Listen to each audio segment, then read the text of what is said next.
Welcome back to The Explainer, everyone. I am absolutely thrilled about the journey we're going to take together today. We're diving into a really profound, deeply reflective text written back in 2014 by Yu Feng, titled Everything I See is in Perfect Order. You know, if you've ever glanced at the news lately, or frankly just looked at your own daily calendar and felt like the modern world is completely chaotic, totally unpredictable, and just incredibly overwhelming, well, you are definitely not alone. Today's explainer promises to actually make some sense of all that noise, and we're going to figure out how to find a solid anchor right in the middle of the storm. Okay, let's dive into this. Right out of the gate, the author hits us with this massive core paradox. Everything appears dazzling and disordered, but to me, everything is in perfect order. It directly speaks to that sense of daily overwhelm and anxiety that we all feel. The author totally acknowledges the dizzying, breakneck speed of life, but then he immediately introduces this radical shift in perspective. What if the messiness we see every day isn't actually a mess at all? What if, under the surface, it's a perfectly designed system? Section 1. The Illusion of Chaos, Finding Patterns in the Panic. Let's get into it. To really grasp that perfect order, we first have to take a hard look at the illusion of chaos. The text entirely validates our daily anxieties by pointing out the profound impermanence of our reality. Just think about how incredibly fast life changes. We're talking about yesterday's gorgeous bloom contrasted directly with today's fading petals. The author notes that joy actually hides sorrow, and sorrow inevitably contains joy. Misfortune is exactly where happiness depends, and happiness is where misfortune underlies. I mean, just when the spring feels bright and perfect, the dust kicks up. A sudden, passionate 3-month marriage is followed by a frantic rush for a divorce. Everything literally flips in an instant. And the source builds on that tension with another really shocking duality. On one side of the spectrum, we see a tremendously rich person starving, or a high-ranking official suddenly imprisoned. And then, on the flip side, an uneducated person is living a peaceful, incredibly long life, while someone with vast worldly knowledge might tragically choose to end their own. Today's bustling, vibrant scene literally turns into tomorrow's desolate, broken walls where foxes sleep. It really begs the question, is human life just a revolving wall panel, constantly flipping up and down and completely outside of our control? Section 2. Life's Unanswered Questions, the Paradox of Choice and Destiny.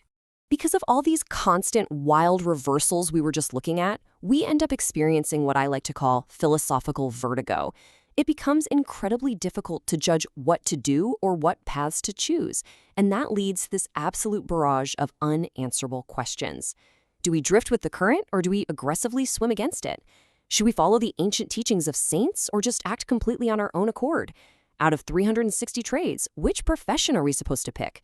Do we look at long-term benefits, or do we just frantically solve the problems right in front of us? Should we eat food given as charity, or hustle to earn our own? Study diligently, or work out in the fields from dawn to dusk? Is a turbulent, exciting life better, or a peaceful one? The human mind just gets completely overwhelmed trying to survive under all this pressure. And the questions literally do not stop coming. Is success 30% human effort and 70% heaven's will? Or is it the exact reverse? I mean, is it 50-50? Can our human determination actually overcome the heavens, or is destiny simply too strong to defy? The author forces us to wonder if the script of this grand stage we're on is already locked in, leaving us to involuntarily just act out our roles. Is our reality merely a projection of our own self-consciousness, or is it a very strict arrangement by the heavens? Ultimately, the text summarizes the sheer futility of trying to overcalculate our lives with this brilliant quote: "Human calculations are not as good as the heavens' calculations." Think about it. A person of total integrity might not seek out fortune at all, but the heavens just naturally guide them right to it anyway. Meanwhile, a devious person might craftily scheme to avoid misfortune, but the heavens step in to stop them cold. The warning here is crystal clear.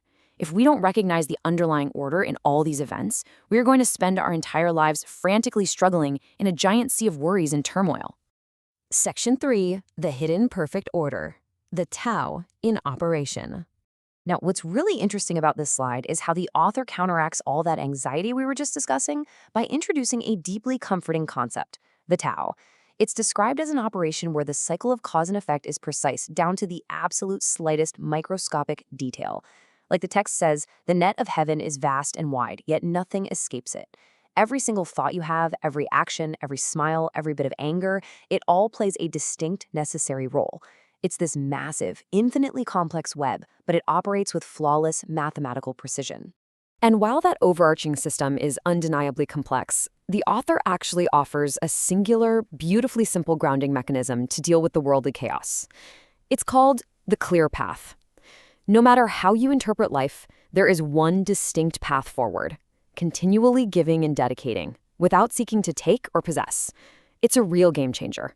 When you finally stop trying to forcefully grab control of the chaos, and instead you focus purely on giving without demanding a specific return, you naturally align yourself with that perfect order. Section 4. 4 Rules for Living, Navigating the Myriad Matters. Knowing this path exists is great, but how do we practically apply it on a Tuesday morning, right? The source transitions brilliantly from high-level philosophy into a highly actionable toolkit. It gives us 4 specific, incredibly helpful guidelines for when we hit real-world difficulties. Rule number 1, go with the flow. Do not force or contrive things.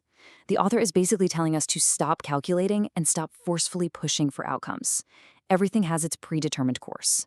And there is this wonderfully comforting thought provided here. Even when things are brutally difficult, there will always be a day of release from imprisonment. Just trust that the tide will turn when it's meant to turn. Rule number 2 is to go with circumstances. Every single day, the people and events that naturally come into your orbit, they're there due to fate. They aren't random distractions, they literally are the assignment. The text advises us to do our absolute best with these daily connections. Speak clearly, handle your matters thoroughly, and leave 0 regrets behind. Just engage fully with whatever is directly in front of you. Moving on to Rule 3, follow your nature. You have to stop constantly weighing the pros and cons. Stop obsessively reading the room, checking others' expressions, and acting against your own will. Instead, listen to the absolute deepest voice of your soul, driven by your core nature, and do it without pretending. Speak how you should speak, act how you should act. Authenticity is your true compass in a chaotic world. And finally, rule number 4, master timing. Act when the opportunity naturally arises and wait patiently when it doesn't. So the crucial point is, do not force the timing.